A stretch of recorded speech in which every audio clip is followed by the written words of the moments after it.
Kami jadikan daripada air segala sesuatu yang hidup. 70% permukaan dunia adalah air. 69% adalah air laut. Hanya sekitar 2% air di dunia ini datang dari sumber air bawah tanah. Para saintis berpendapat air mempunyai tenaga dan kehidupannya tersendiri. Malah, kajian saintifik yang berterusan tentang kaedah dan rahsia air telah menimbulkan banyak persoalan yang masih belum terjawab. Air Zam-Zam dari telaga di Masjidil Haram Mekah adalah antara keajaiban dunia yang wujud sejak beribu-ribu tahun. Telaga Zam-Zam berada di tengah-tengah padang pasir tanah Arab yang gersang dan tandus.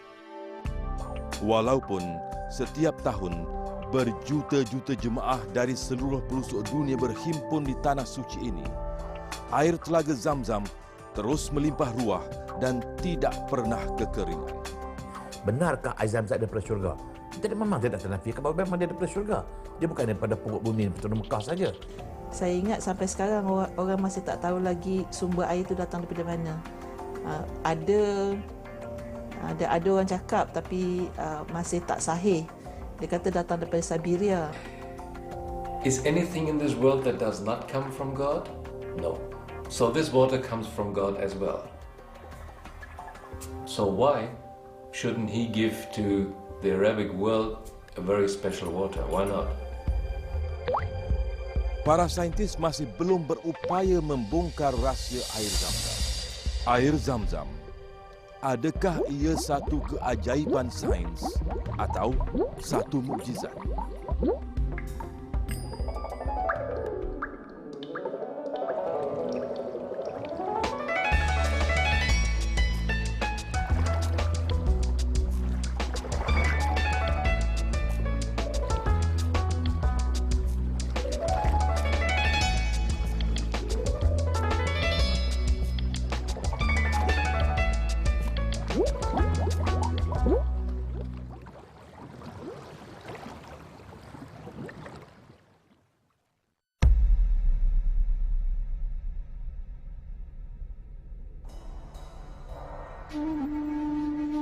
Bayangkan sebuah telaga di tengah-tengah padang pasir yang tandus.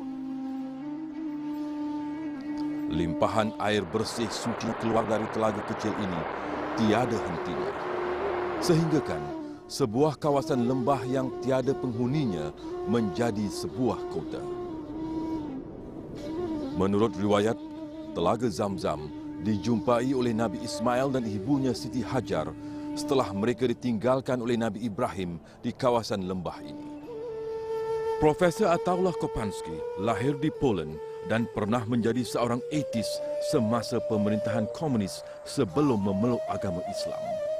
Beliau banyak melakukan kajian tentang air Zam-Zam dan kini yakin ia adalah satu mukjizat Allah kepada manusia.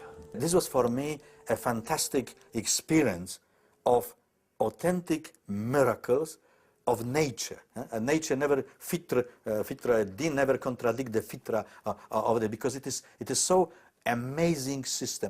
It is the driest place of the Arabia. You see volcanic stones. There is no. I can imagine when I run between Marwa and Safa. So I see the drama of the mother. When yes, Hajar running like mother, where is Ibrahim gone? I am alone with my child. From one tip of the hill to the others, woman full of fear about the child, and suddenly miracle water. And since this time until today, you see, and every year are millions, 5 million, 6 million Muslims drinking. Other places are completely dry. According normal scientific logic, it should to be dry thousands years ago. Bila mana Nabi Ibrahim membawa isteri dia Siti Hajar daripada Palestin ke Mekah bersama anak Ismail yang baru dilahirkan yang masih dalam pantang dan ditinggalkan di Mekah berdasarkan unta yang dia naik itu berjalan di setelah unta itu berhenti. Maka Nabi Ibrahim kata, inni askantu min dzurriyyati biwadin ghairi dzi zar'in 'inda baitikal muharram. Jadi berdasar ayat ini Nabi Ibrahim meninggalkan isterinya dan anaknya di satu kawasan lembah yang tidak ada tumbuh-tumbuhan, betul, di kawasan wadi. Wadi itu memang nama ijma' ulama mengatakan tempat Kaabah itulah. Tidak ada fakta sejarah yang jelas tentang usia Telaga Zamzam.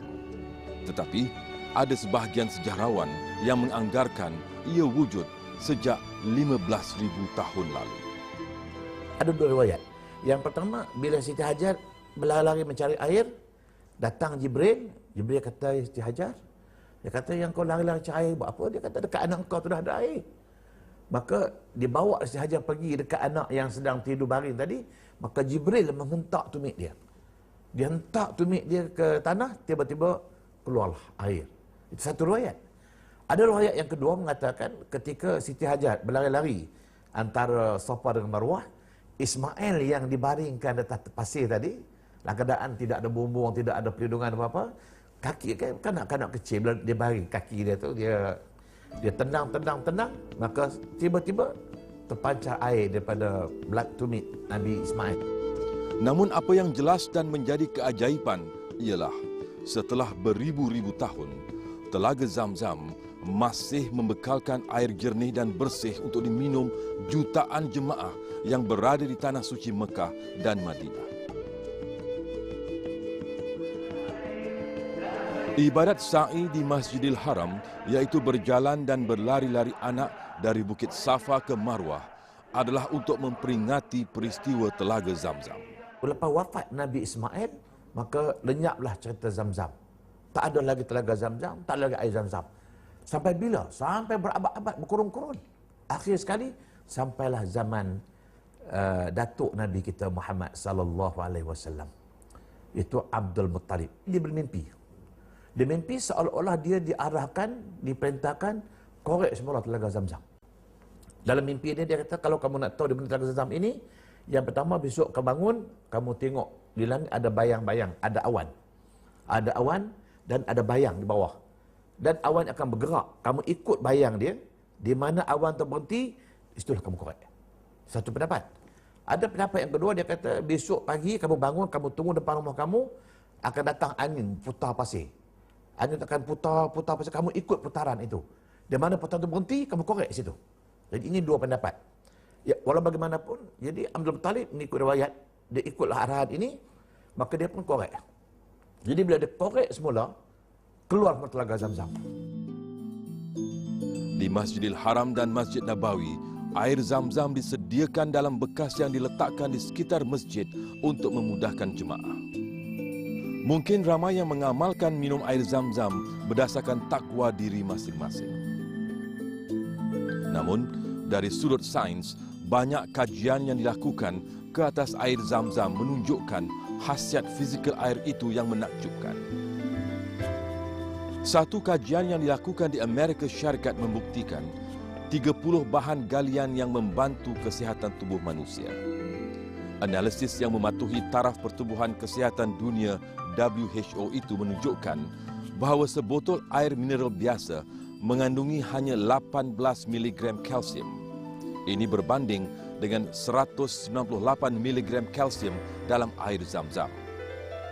Air Zamzam juga didapati mengandungi kandungan klorid yang tinggi, iaitu 335 mg berbanding air mineral biasa. Kajian saintifik ini menyokong kepercayaan umat Islam tentang keistimewaan Zamzam sebagai penawar untuk mengubati penyakit. Bagaimanapun, Profesor Rauzah, seorang saintis dari Universiti Melaya yang banyak membuat kajian tentang kaedah air, berpendapat ketakwaan seorang Muslim turut memainkan peranan besar jika Zamzam dijadikan penawar untuk mengubati penyakit. Saya tak kata air itu, tapi saya kata lebih kepada doa kita. Jadi kalau kita minum air Zamzam tu, kita berdoa, doa kita tu yang membuatkan kalaulah berjaya doa kita dan keyakinan kita. Kalau kita tak yakin, kita buat apa pun biasanya tak jadi. Penggunaan air Zamzam sebagai penawar bukanlah satu perkara baru. Ia sudah lama diamalkan dalam perubatan secara Islam. Di Darul Rakyah Gombak Selangor ini, perubatan secara tradisional dan Islam banyak menggunakan air zam-zam sebagai bahan utamanya. Pesakit-pesakit yang bertemu Ustaz Suhaimi terdiri daripada orang Islam dan bukan Islam. Setiap hari Jumaat, ramai yang terpaksa menunggu hingga 3 jam untuk mendapatkan rawatan. Pertama sekali, air zam-zam tu sebab saranan daripada Nabi SAW yang Nabi pernah menyatakan ma'u zam-zam lima syuribalah. Air zam-zam tu kita minum berdasarkan pada niat dia. Dan hadis itu sendiri diriwayatkan oleh Al-Hakim dalam sahihnya. Dan juga beberapa hadis yang lain yang boleh dikategorikan sahih kerana Nabi banyak menyarankan kita menggunakan air zam-zam. Jadi saya gunakan pertama berdasarkan suruhan daripada Nabi sebagai sunnah. Yang keduanya kerana kemukjizatan air zam-zam yang telah terbukti dapat membantu berbagai jenis penyakit yang boleh dikategorikan tidak mampu dirawat oleh kedoktoran biasa. Jadi atas dasar kemukjizatan dan juga atas dasar sunnah Nabi, saya gunakan air zam-zam.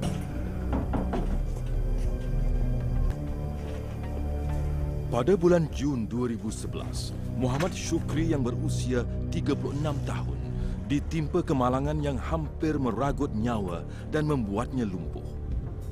Dia adalah seorang pematri besi yang berpengalaman, tetapi kemalangan yang menimpanya tidak pernah terlintas dalam fikiran.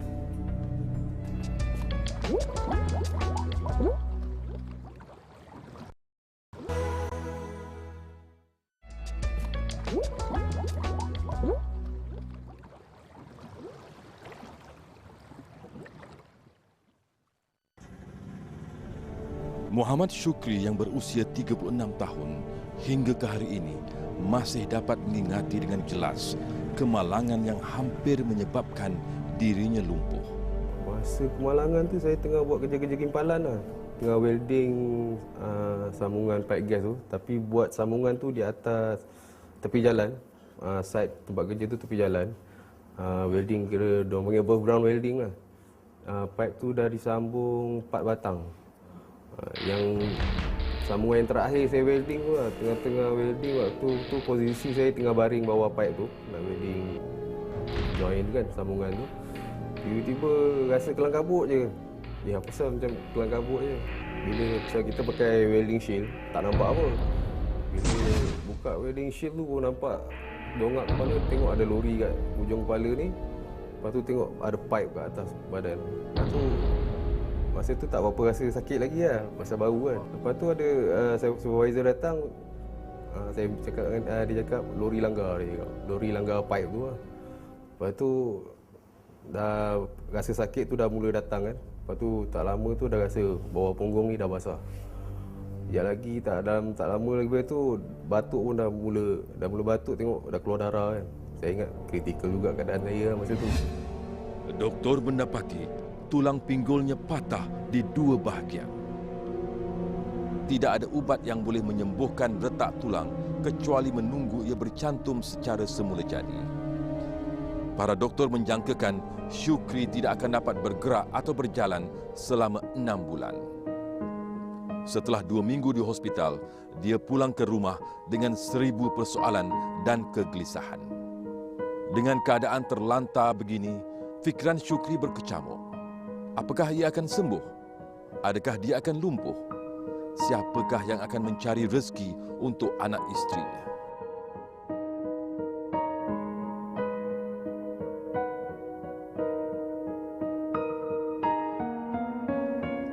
Dalam keadaan terlantar kesakitan, doktor hanya memberi Syukri ubat menahan sakit. Tiada ubat yang dapat merawat atau menyegerakan penyembuhan tulangnya yang retak. Masa mula-mula tu tak tahu juga. Bila doktor jumpa dengan saya, bagi tahu, dia kata dia kena ambil masa untuk tahu, takut dia ada kecederaan dalaman, tapi doktor dah suruh siap sign untuk operation lah kalau andai kata dia kena dibedah kan. Saya pun setujulah, janji yang terbaik untuk dia lah. Lepas tu bila saya tengok keadaan dia macam tu, saya ikhtiar. Saya cuba sebab doktor tak bagi dia ubat. Jadi saya ikhtiar dengan cara saya lah. Saya berserah, lagi pun air zam-zam ni dia tak ada apa-apa kan, macam air biasa. Saya bagilah dia minum, lepas 3 hari dia kena berpuasa tu. memang saya bagi dia dalam air mineral.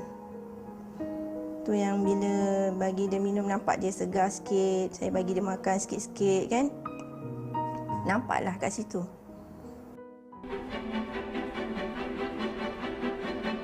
Inilah kota Munich di Jerman. Terletak di benua Eropah, lebih 4,000 km dari Mekah. Di sinilah satu kajian mengenai air Zam-Zam dilakukan oleh seorang pakar perubatan, Dr. Nat Pfeiffer. I had no idea what that water means. I knew in these days only a little bit about the holiness of that water. So we took it to Munich, stored it here some weeks, and then I thought, let's have a look. What happens to, on an energetic level, always. On an energetic level, that's what is my interest. What happens if you drink Zamzam water, before and after? Dr. Pfeiffer kemudian membuat kajian terperinci ke atas 60 orang di Munich untuk mengetahui bagaimana air Zam-Zam boleh mengubah kadar tenaga pada tubuh manusia. Before and after Munich water. The Munich water is very pure on a chemical point of view. On an energetic point of view, a disaster. So it reduces your energetic field. And now, what surprised me, I told you the story where I get the Zamzam water, before and after Zamzam water. All of a sudden, this water that was transported from Jeddah to Munich, that was stored in my office, that had temperature problems during the flight, maybe X-rays have been on it, and so on. This water changed the energetic field so dramatically to a positive way. Now remember the picture praying. Add this water and the praying to your energetic field. It changed it dramatically. That is what surprised me so much when I saw these pictures. We did it by approximately 60 persons.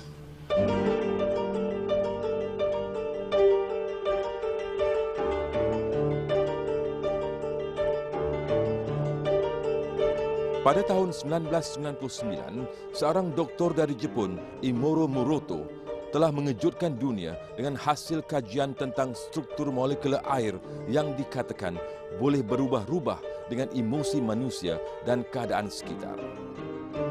Di dalam bukunya The Hidden Message in Water atau pesanan tersembunyi dalam air, Dr. Imoto berpendapat air mempunyai sifat yang boleh merakamkan pesanan seperti pita magnetik atau compact disc. Semakin kuat konsentrasi yang diberikan oleh pemberi pesanan, akan semakin kuatlah berkesan rakaman pada molekul air itu.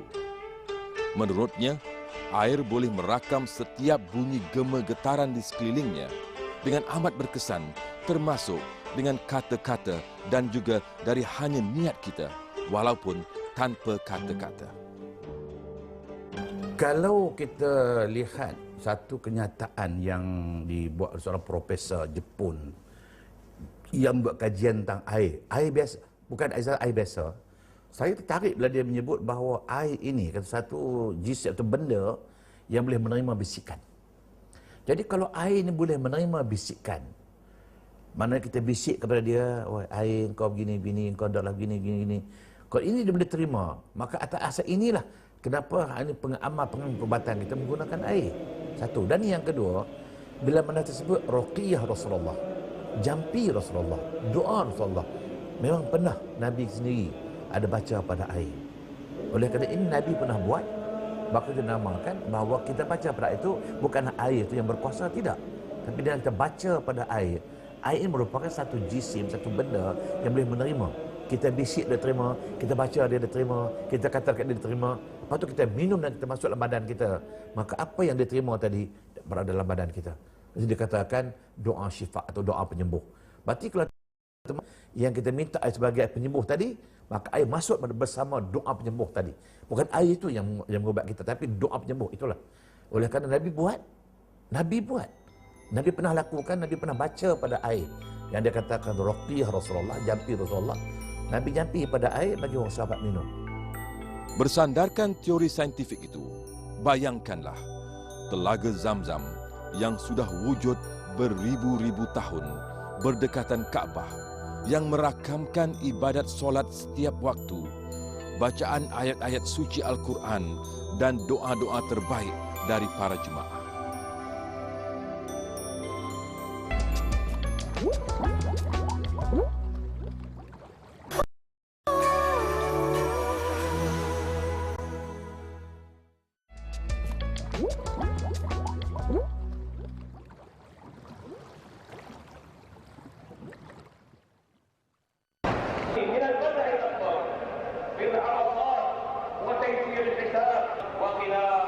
Masjidil Haram di Tanah Suci Mekah. Di sinilah terletaknya Telaga Zamzam berdekatan Kaabah. Air Zamzam kini menjadi bahan kajian ramai saintis dunia. Namun bagi Syukri, kajian saintifik yang membuktikan kuasa penawar untuk mengubati sakitnya begitu asing dan tidak pernah didengar. Pertama sekali, air Zamzam itu kita gunakan kaedah terapi ruqyah lah. Terapi ruqyah makna kita membaca ayat-ayat Al-Quran, khususnya ayat-ayat ruqyah yang berkaitan dengan ayat pembakar jin.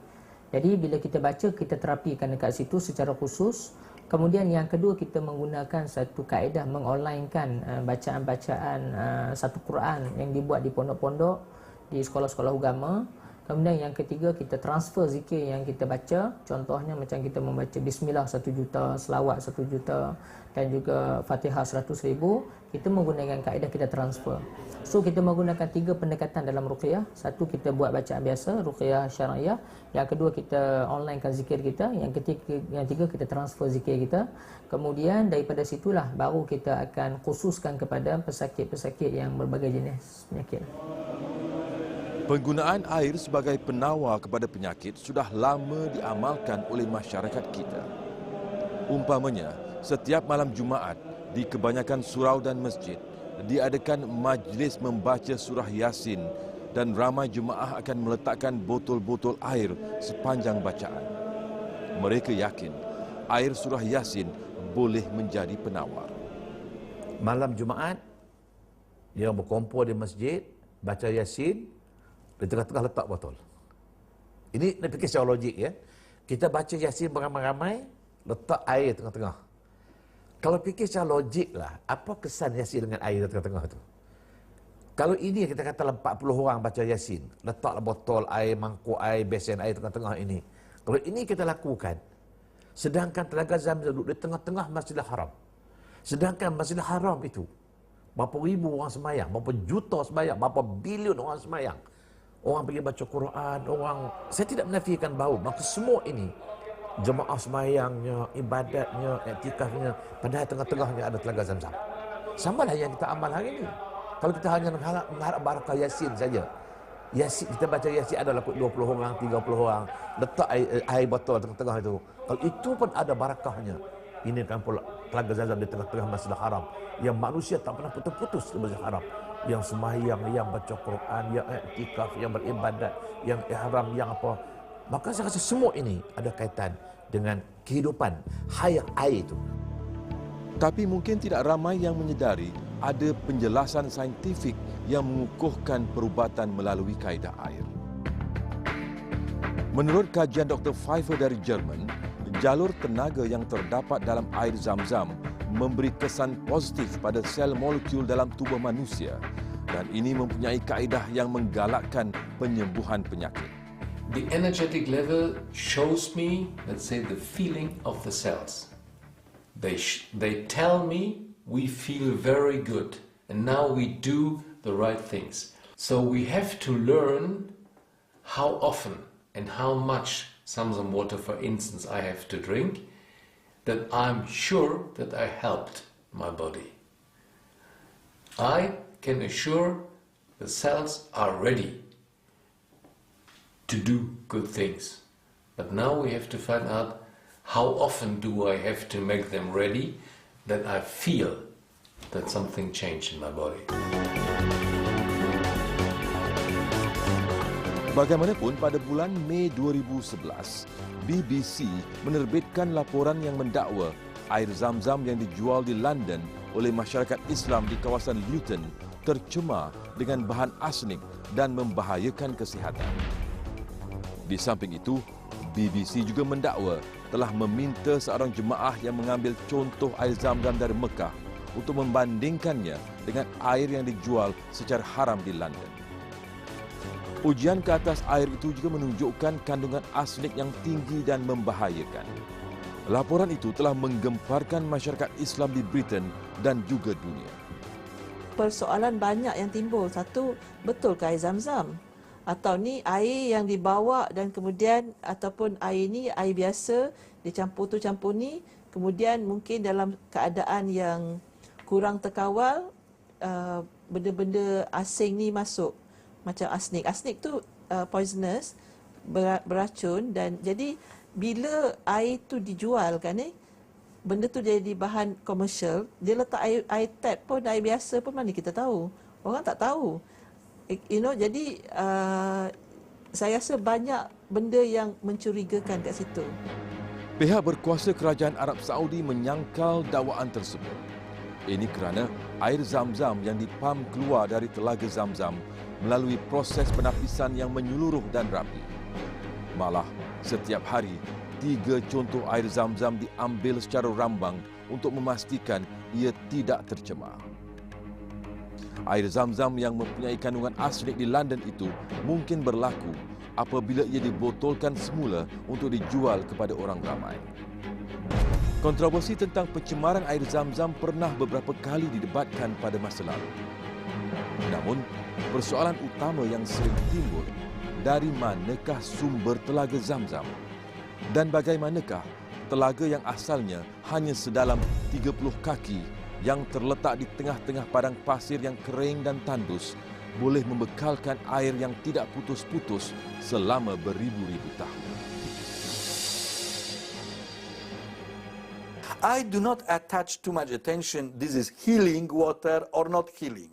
This is Zam-Zam, which I drink, water have a special for me values, I symbolize it.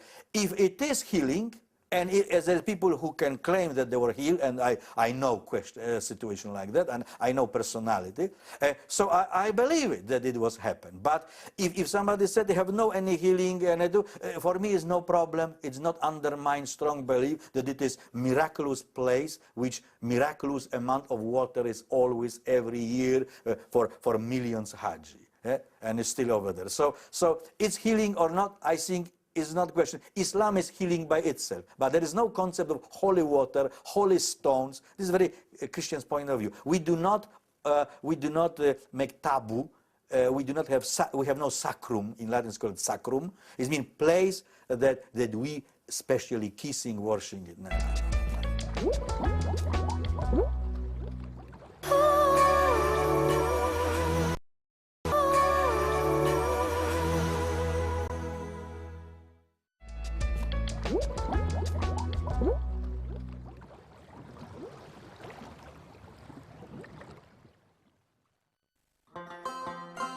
Setiap hari, beribu-ribu liter air Zam-Zam dibekalkan kepada 2 masjid utama, Masjidil Haram dan Masjid Nabawi untuk para jemaah. Satu waktu dulu, telaga Zam-Zam terletak hanya 20 meter dari Kaabah dan masih boleh dikunjungi orang ramai. Ia terletak di kawasan yang lebih rendah dari permukaan Masjidil Haram. Sebab tu kalau kita pergi Mekah hari ini, kalau kita lihat telaga Zam-Zam, contohnya, telaga letak di bawah. Padahal kalau lihat kepada ayat Quran, Allah sebut apa? Nabi Ibrahim dia kata, auzubillahi minasyaitonir rajim, Rabbi inni askantu min dzurriyyati biwadin ghairi dzi zar'in inda baitikal muharram. Cuba tengok. Ini nak cerita pada kita, Ibrahim kata, Rabbi, wahai Tuhan, aku tinggalkan anak aku, isteri aku, zuriat aku, inda baiti, inda wadin, fi wadi, satu kawasan wadi, lembah, fi wadi ghairi dzi zar'in, yang tidak tumbuhan, inda baitikal muharram. Artinya tempat yang Siti Hajar ditinggalkan, tempat sebab ditinggalkan betul-betul sebelah dengan asas Kaabah itu. Betul-betul sebelah. Masa itu asas Kaabah tidak ada. Betul-betul sebelahnya. Maknanya sebelah ditinggalkan Ismail dan Siti Hajar, sebelahnya ialah Kaabah. Masa itu Kaabah tidak ada. Kalau begitu, sekarang kenapa Kaabah di atas dan Gaza di bawah? Itu maknanya Kaabah itu dinaikkan sampai sekarang Kaabah tinggi, telaga Zam-Zam di bawah. Terdapat tempat berasingan untuk kaum lelaki dan wanita mengambil air Zam-Zam dan beratus-ratus paip yang disediakan. Namun sejak tahun 1997, tempat ini ditutup atas tujuan keselamatan dan untuk mengelakkan pencemaran. Pada tahun 2005, Kerajaan Arab Saudi menubuhkan pusat kajian Zam-Zam untuk mencari kaedah saintifik terbaik bagi memastikan telaga Zam-Zam dapat terus membekalkan air tanpa sebarang pencemaran. Air Zam-Zam melalui proses penyulingan yang rapi, termasuk rawatan ultraviolet untuk melindunginya dari bahan bakteria sebelum dibekalkan ke Masjidil Haram dan Masjid Nabawi. Bagaimanapun, ramai jemaah yang mengambil air Zam-Zam dalam bekas-bekas plastik dari penjual tidak berlesen di tepi jalan untuk dibawa pulang ke negara masing-masing sebelum meninggalkan tanah suci. Inilah mungkin salah satu punca pencemaran seperti yang dilaporkan di London. Menurut Kerajaan Arab Saudi, ujian air Zam-Zam dilakukan oleh sebuah syarikat makmal terkemuka Perancis yang diiktiraf oleh Kementerian Kesihatan Perancis. Dan dalam ujian tersebut, air yang diambil dari sumber utama telaga Zam-Zam mempunyai kandungan arsenik yang jauh lebih rendah daripada jumlah yang ditetapkan oleh Pertubuhan Kesihatan Dunia (WHO). Sementara itu, satu kajian yang pernah dilakukan oleh Universiti Raja Saud menunjukkan air Zam-Zam mempunyai kandungan mineral fluoride dan kalsium yang tinggi berbanding air mineral biasa. Oleh kerana itu, ada pendapat yang mengatakan sumber air telaga Zam-Zam datang dari jarak yang jauh dari Mekah. Kalau air itu telah melalui laluan yang sangat jauh, ianya akan dissolve along the way itu dia akan dissolve mineral. Jadi sebab tu kandungan dia tinggi. Memang daripada satu kajian yang saya jumpa, ini kajian yang dijalankan oleh Kerajaan Arab Saudi yang menunjukkan mineral dia memang tinggi berbanding dengan air mineral biasa. Air mineral, air botol-botol ni lah semua. Jadi ianya mestilah telah menjalani satu proses yang mana ia telah mengalir begitu jauh dan menyerap bahan-bahan mineral along the way. Namun begitu, kandungan bahan mineral yang tinggi saja tidak menjelaskan mengapa air Zam-Zam didapati mempunyai gelombang tenaga yang tinggi seperti dalam kajian Profesor Pfeiffer. On an energetic base, and if you see the answer like this, cells answer like with a smile. If you add something to your body that you like, you start to smile. Cells as well. When you smile, you feel well. The cells feel well. And on a chemical way, they do the right things. This is a mixture of energetic of every cells we have.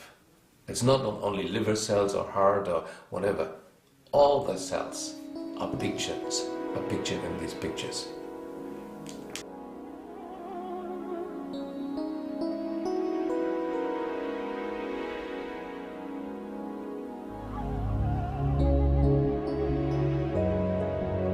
Teori gelombang tenaga pada air Zam-Zam kelihatannya membolehkan Syukri sembuh lebih cepat dari yang dijangkakan oleh para doktor.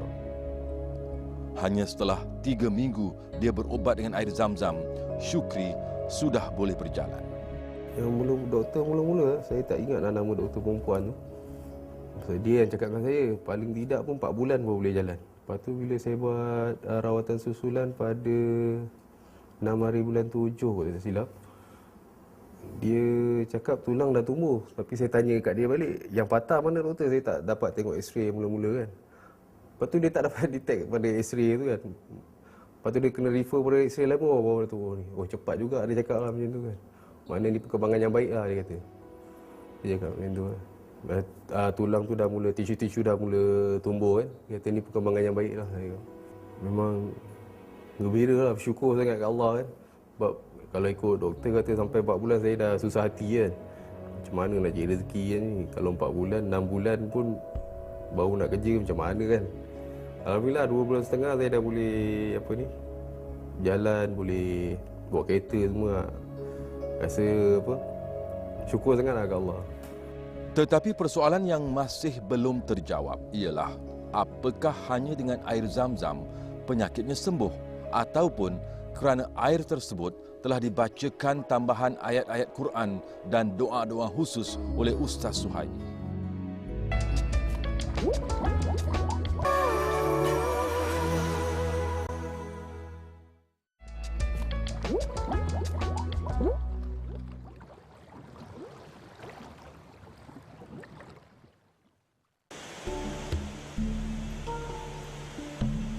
Air memainkan peranan penting dalam setiap proses kehidupan.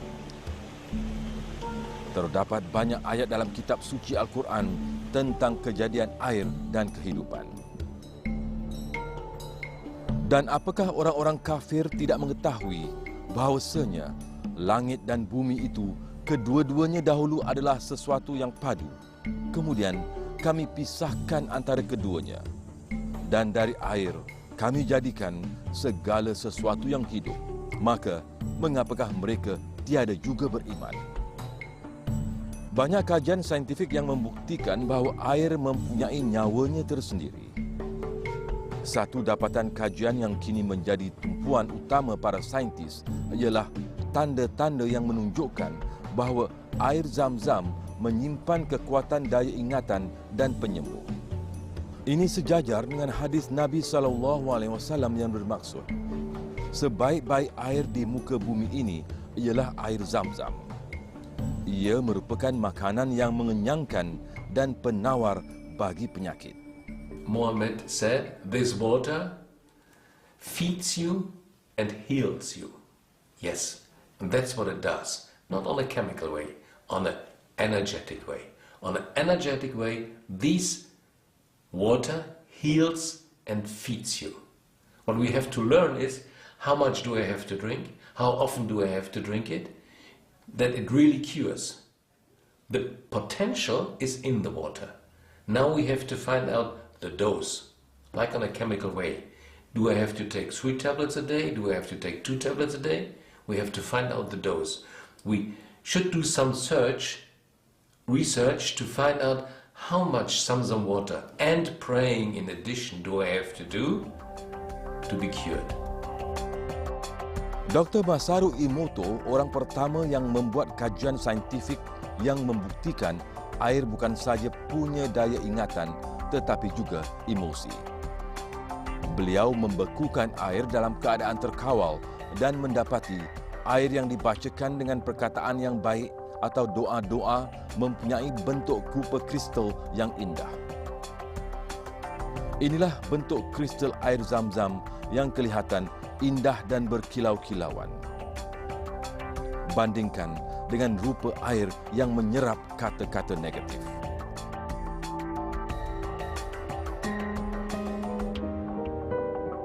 Syukri tidak pernah terfikir tentang logik saintifik khasiat air Zam-Zam yang dapat menyembuhkan penyakit.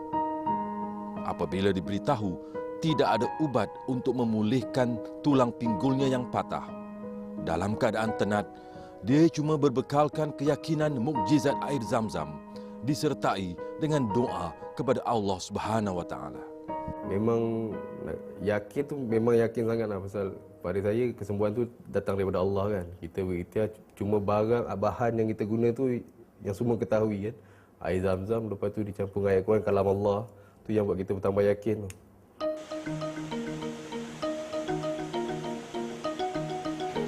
Ramai saintis dunia berpendapat kajian yang dilakukan tentang rahsia air dalam kehidupan manusia masih di peringkat awal. Banyak lagi yang belum berupaya difahami tentang kejadian air yang menjadi nadi kehidupan manusia sejak. Bagi Dr. Pfeiffer yang berada di kota Munich, Jerman, kajiannya tentang air Zam-Zam ibarat 1 detik permulaan. Beliau berpendapat, banyak lagi rahsia kejadian air Zam-Zam yang masih belum terbongkar. Now we have to do research and go into the deep. We have to develop better devices. We have to do research programs to find more out. We are just in the beginning. We've just started. We have to learn so much more, not only about Zam-Zam water, about the energetic fields of our body. For instance, in chemical medicine, we know the dose, 3 tablets, 2 tablets, 4 tablets a day to help you. Here, we should find out how many water does somebody has to drink. How does it combine with praying? Praying and praying is not the same. If you pray with your heart, you open your mind to a divine energy very much. If you don't pray, just like with something like that, you don't pray that well, so you don't open your mind that much. So praying and praying is different, water is different. The addition, the combination of Zam-Zam water and praying heals much stronger. If science will contradict my belief, I will select belief, and not because I will believe that the science is paradigm. I mean, sooner or later there will be change in science. We must always have doubt in science and never doubt in faith. It means faith is a zones of dogma, those of certainty. This is religion, religio, credo. And science is a zone, sphere of doubt, which means constantly we must never believe in what Einstein said is last words or what Newton said. We must constantly looking for new response. Telaga Zam-Zam yang wujud beribu-ribu tahun di kota suci Mekah ini jelas satu mukjizat yang dikurniakan oleh Allah Subhanahu wa taala kepada manusia. Dan dengan banyak kajian saintifik yang semakin membuktikan keajaiban sains yang masih belum terhurai, adakah mungkin air Zam-Zam menyimpan 1001 rahsia perubatan yang masih belum terjangkau fikiran manusia?